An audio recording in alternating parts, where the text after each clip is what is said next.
Great job. Wonderful to do. So much fun to act on. Yeah, I'm just grateful we get to keep going. Hopefully we'll get a season five, but well, I guess we'll find out around May. And tell me, Michael, is it the actors or the animals which are the real stars of the show? I would have to argue that it's the actors, especially. The more we do it, I feel like there's less and less animals as the seasons go on, but you'll see that soon enough in Ireland. But yeah, I just get a kick out of working with like Grace and Vela and Ravi and Joel. They're all great. They're all great people too. It's Yeah. wonderful. And I suppose comedy shows when they start, like obviously 30 minutes normally, when you add in ad breaks and sort of stuff for a normal comedy show, some stretch to 45 minutes as well. They always have to be they have to snappy, quick witted, full of one-liners, full of sort of punchy sort of jokes. And this is all about animal control. It's all about really. It's the humor keeps coming in buckets and buckets, snappy remarks, snappy one-liners, and full of gags. Yeah. Very snappy remarks, especially with Joel. Joel's very good at the snappy remark. Yeah. It's a specialty. And tell me that sort of Bonnie and Clyde relationship that you have with Joel McHale in terms of that good cop, bad cop, let's say the Martin Lawrence, Will Smith, Bad Boys relationship. It almost feels that you have that sort of dynamism together in all sorts of parts. Do you almost feed off each other's energy on set? Yeah, totally. And we're always cracking jokes behind the scenes, keeping it light. There's a couple writers on set that work with us too, and we're always just cracking each other up in between takes because it's a lot of downtime. You got a lot of time to talk, Yeah. talk. Can I curse on here? I shouldn't curse. As I suppose, if it's mild mannered, dare I say, in terms of nothing that would provoke controversy, then it's okay. Okay, okay. I'll try to limit the curse. Can you hear me okay, by the I can way? hear you perfectly, Michael. Okay, great. Yeah. Just all right, good. And I suppose, Michael, you mentioned the writers and the producers and directors, and obviously what they have for animal control and the scripts that you get maybe for each sort of episodes and in terms of the table read. Are you sometimes taken back by where it goes and where it goes there, and you're trying to say to yourself, okay, how is this going to work? How is this going to play out? Or what's this going to look like when we actually go and do it and film it? Totally, because as the seasons go on, it gets more absurd. I think the writers get more comfortable being a little sillier, so they just start writing really insane stuff. And with the animals too, like some of the shoots we did this season were big. There were big gags with animals this season. So I mean, at one point we had to block off a highway in Vancouver where we were shooting, and I was like, oh man, I didn't know we could afford to block a highway, but here we are. It's crazy. Yeah, I suppose, Michael, in terms of the bloopers on show, and I bet if you could do a highlight blooper of animal control, it would be a full featured a movie. I sort of imagine in terms of what it takes. But has there been any, with all the fun and the comedy working with animals? Has there been one or two sort of scary moments or moments on set that were a bit dicey all the Oh same? yeah. Yeah, I don't know if I'm supposed to talk about it at length, about who cares? It's season one, there was like this attack dog that was attacking me and Joel, and it was supposed to grab Joel's arm, and he had a bite suit on to protect him from the bite, but the dog was thrashing so hard he bit through the suit and bit into Joel's hand, and Joel was bleeding. And he was like, shh, don't tell anybody or they'll make us stop shooting. So he just quietly wrapped it up and kept shooting. Joel's more of a daredevil than people realize. He also, there was this scene where he had to go off a high dive, like a very, very high dive. I think at least 7 meters or something like that. Is that about right? Yeah. Yeah. And seven, maybe more. I forget. And they had a stunt guy to do it, and Joel was like, "No, I'll do it." And I was like, "Why?" He's like, "I want to do it." And he did it. He hit the water pretty hard. He puts his body on the line. I see. I don't do stuff like that. Me, I'm keeping it. I'm letting Yeah. the stunt guy do everything. The committed to the cause. And I suppose there's great dynamism and there's great chemistry because you have really powerful sort of female characters as well on Oh set yeah. of Animal Control in terms of Vela and Grace that really hold their own, but also are able to mix it with witty remarks and the one-liners in terms of coming back as well.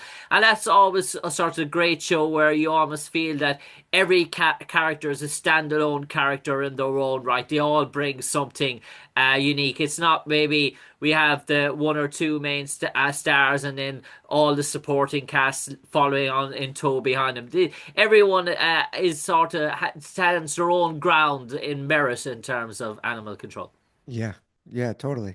Everybody's great. Everybody's got great comedic instincts. Everybody's a really good actor. I learned so much from especially Vela and Grace because I think they're more professional than the boys for sure. They're coming in a little more prepared, and the guys are coming in a little more fast and loose. And I didn't have a lot of experience before the show, and I feel like I learned the most from Grace and Vela for sure. Yeah.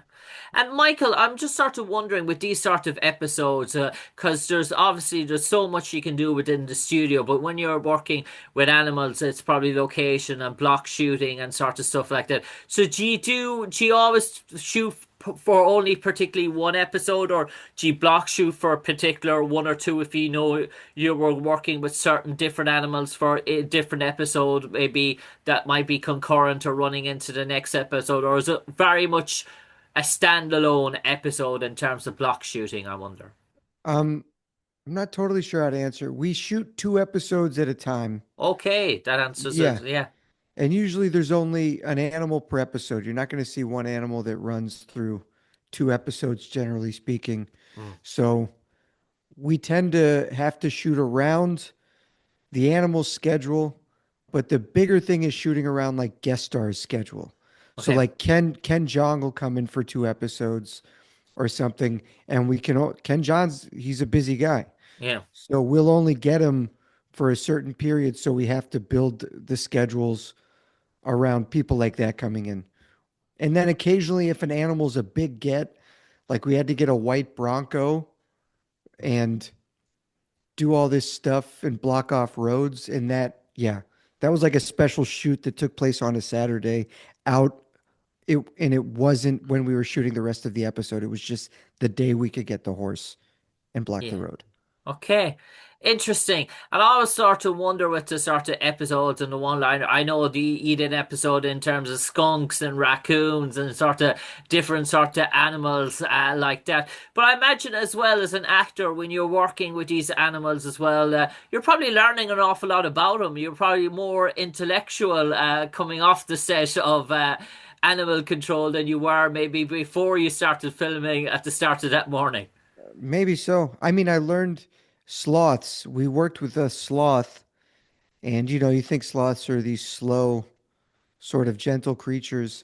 And then the guy who was handling the sloth did an announcement to the whole studio. He was like, "Ladies and gentlemen, people think sloths are slow and they're nice." He goes, "They are not slow. They are not nice. This sloth will bite you." And you don't realize they have these like giant teeth and their hands are these little claws and they move very slow, but if they need to speed up, they will, and they will bite, they will mess you up. Yeah. I wonder, Michael, working on animal control, does it give you a greater sense of appreciation for people who work as zookeepers, people who work as maybe in pet shelters in terms of that, in terms of the work that they do on a daily basis? Because obviously you're living, part of the show is imaginary, is make-believe, but you're just living in their lives in one sense in terms of that. Do you obviously have a greater aspect and appreciation for what they do? Definitely. I think working with animals requires a lot of patience, like a lot of patience. And anybody that can do that, they're generally a pretty kind and patient person. Hmm. I suppose after you mentioned now you're all filming 4 seasons, and I suppose in terms of the storyline and the camaraderie to build an arc over four seasons. Is that something as the show has developed, as she gone along, and maybe ideas and maybe stopped and changed and gone in sort of different directions, or has there been always a clear direction each time you started a new season? Maybe you came back for season two. This is a clear direction we're going for the full season two, and be back for season three. This is a clear direction, or sometimes in the middle has it stopped and changed and gone on a different course? I think it's definitely stopped and changed and gone on different courses in certain periods, especially with actors' input. Mm. You know, they give us space to give some input, like, well, this doesn't seem quite right, and this doesn't seem quite right. We'll have a sort of general sense where a season's going, but I only know what, like, up to the episode I have. Okay. So if we're shooting two episodes, I have those two episodes, and then towards the end of shooting those two episodes, I'll get the other two episodes. So we're reading it just like, okay, what's going to happen next? And we can't really predict it. Yeah. And the And writers keep us in the dark. They don't tell us. It's fun for them. okay. Oh, And Michael, are you sort of blown away by obviously the show has received an awful lot of nominations, won an awful lot of awards, comedic awards as well, and obviously people have been highlighted in terms of Joel McHale, in terms of for sort of areas. Well, but in terms of for yourself having a show go international that's been seen all over the world, dubbed in different many languages, is that exciting and exhilarating when a project goes beyond the thresholds of nationwide of what you would see America and Canada and travels and goes to different shores and different languages? Is that exciting for you as an actor? yeah. I mean, yeah, definitely. It's been cool. I was in Switzerland and a guy recognized me. He kept looking at me and I thought he wanted to fight me. And I'm like too used to living in New York. So I started looking back, like, what's up? Like thinking he was angry. And he was like, "Aren't you on that show?" And I was like, "Oh shit. Yeah, I am. I am on that show." And it was a trip. It was in Lucerne, Lucerne, Okay. Switzerland. I was like, "What the heck?" But he was from the UK. He was a British fellow. Okay, okay. And I suppose, Michael, in terms of the fan mail, the audience, members, followers of the show, obviously you probably get an awful lot of comments. Do you enjoy receiving that? Do you enjoy interacting with fans and audience? Because you've built up quite an audience, you've built up quite a fan base over these 4 years. Yeah, I think I don't know how much fan mail happens anymore, but there's definitely a lot of DMs. Yes. You'll get DMs from folks being like, "We love the show," and it's really nice. A mom DM'd me over Halloween. Her kids loved the show and they had dressed up like characters from the show. And we got to make a little video behind the scenes of me and Grace being like, "Happy Halloween." And I don't know. Mm. It was nice. The mom was super appreciative and the kids seemed to love it. So it's cool to be able to make people happy. That's Yeah. nice. And is it always for you, is it the comedic genre that you love and appreciate? Is that you find your element and niche, or are you very much as an actor, whatever the opportunity, whatever the character, whatever the role, whatever the script is like, doesn't matter the genre, or are you almost sort of drawn to that comedic genre? Well, I got the job before that. I was just doing stand up. So I'm a Okay. stand up by trade and I got this great acting gig. So I think comedy always comes first for me. But the more I do acting, the more I enjoy chances to be more dramatic. And I'm just excited to try things that seem like a good fit, but seem like, you know, more of a stretch. Str- Mm. you know, Yeah. see what I can get better at in terms of Yeah. acting. And tell us, without giving too much away, in terms of Fred Shred Taylor, what does Michael Rowland himself, what would you make of him if you saw him walking down the street coming against you? What sort of a character, if he stopped up to have a conversation, what would be your impression of him? Well, if you looked like me, I think there'd be a bit of there'd be a bit of hatred for him. Just a bit of self-hatred mixed in there. But I think he's a super nice, pretty laid back guy. He seems like a hard guy to dislike if you're to meet him and he's friendly, you know. He's not trying to get in anybody's way or he's not trying to police anybody. He's just a very chill individual. So, I think I like him. Yeah. And Michael Rowland, before we came on air, you mentioned you've been to Ireland a few times in the past, and you're talking about your background there.